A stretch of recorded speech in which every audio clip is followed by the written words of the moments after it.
What is up guys? Welcome back to our channel, and for today's video ay share namin sa inyo ang paglipat namin na ng bahay.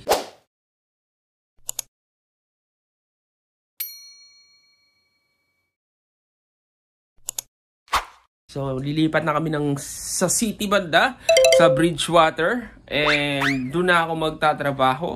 Kung ano yung bagong trabaho ko na yan, isi-share din natin sa inyo sa mga susunod na video natin for today. So ito guys, tignan nyo muna yung mga inayos namin na gamit bago to intro natin. Let's go! A few moments later. Ayan na guys, maglilipat na kami.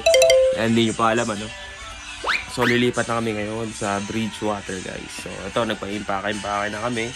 At hindi na ako pumasok ngayon. Kahapon nag-last day na ako sa company. At ayan na, nag-impake na si Darlene ng mga gamit namin. Yes! Ayun, na-impake. Para sa panibagong journey namin. Nakahanap kasi ako noon ng work na malilipatan sa Bridgewater. And okay siya, maganda siya. At isi-share ko sa inyo yan once na magkaroon tayo ng time. Ngayon medyo busy talaga at marami tayong ginagawa. Pero yun nga, nakahanap tayo ng bagong work na mas okay, mas stable ang income natin. Yun guys.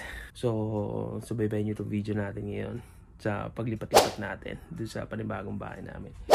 Okay? Tinutopak si guys. So yan guys, ayos muna kami. Let's go. So yung guys, nakita nyo na yung video natin kanina. So ito nga yung mga gamit na namin. Naayos na namin. Dito naman si Darlene naka-ready na. Oh.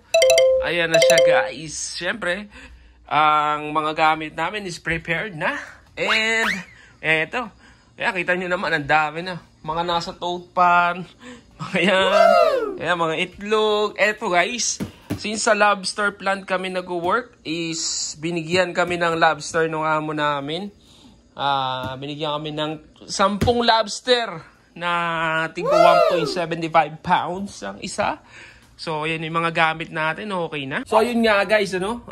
Naayos na natin mga gamit. Bali, sasampalan lang namin to sa Cuban. Ang layo mula dito sa bahay namin nung titira namin ng apartment is nasa 1.5 or 1.5, more than 1.5 hour yung drive papunta doon. So, bali, magigagawin ko is drive back from Cuban and then go back here. Tapos, iti-drive na namin ng sasakyan, si Kali, papunta doon sa tutuloyan namin. Mamaya, pakita ko sa inyo yung apartment na titira namin doon sa Bridgewater. So, guys, maghahakot lang muna kami and balitaan ko kayo kung magkano ba yung upa namin doon sa Bridgewater na apartment na titira namin. Let's go! 1 minute, 37 seconds later. Yun nga guys, ito nalabas na natin ng mga gamit natin. At isasakay na nga natin sa Cuban ng amo ko. Napakabait din ng amo ko kasi pinahiram kami ng sasakyan na gagamitin namin sa paglipat namin doon sa bago naming titira na apartment. Kita nyo naman guys, napakahirap talaga ng lipatan, no? Ang napakadami naming gamit. At kailangan talaga namin ng malaking sasakyan at buti na lang pinahiram kami ng amo namin. Ginabi na nga din kami nung dumating kami dito sa apartment namin sa Bridgewater. I would like to take this opportunity na din para mag-thank you sa employer na nag-hire sa amin to achieve our Canadian dream. Matagal din kami nagtrabaho sa company namin dito sa Fisher Direct. Madami kami nakilala, madami kami bagong experience na naranasan, mga pagsubok na sumubok at nagpatibay sa amin sa pagdaan ng panahon. Sa pagod, puyat, sa pagtatrabaho, sakit ng katawan, lahat ng yan naranasan namin. Pero, we always be grateful pa din sa company namin. Hanggang sa dulo, naintindihan yung reason namin kung bakit namin kailangan lumipat at mag-take na ng bagong journey sa buhay namin. Mahigit 4 years ako nagtrabaho sa company namin na ito. Ito din na nagpa-PR sa akin, kay Darlene. Kaya malaking pagpapasalamat namin sa amo namin. Kay Tyler, kay Angie, Sandra, David, kay Ethel, at sa mga katrabaho din namin na nakasama sa kumpanya. Mga Pilipino, mga Meksikano. Ngayon, natataka kami sa bagong journey ng buhay namin. Di namin kayo makakalimutan.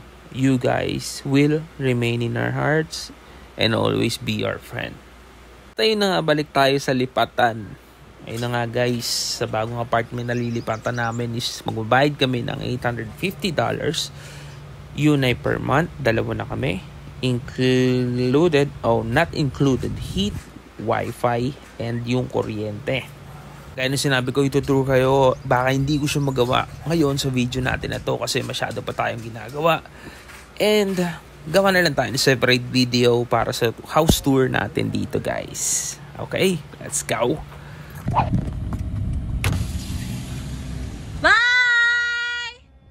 Bye! Sinom ko. Ayun na, guys. Ngarotsaga na ng JB. Let's go! New journey, go! Bye-bye. Oy, meron. Bye-bye. New journey!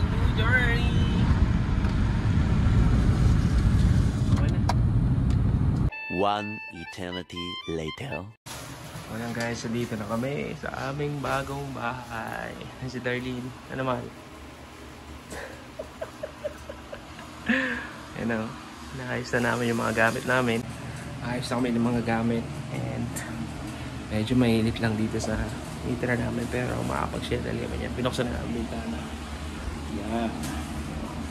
Tapos ayusin lang namin ang aming mga gamit para medyo dahan-dahan lang kami kasi may mga kasama pa kami dito. Yun. Guys, linis muna tayo. Let's go.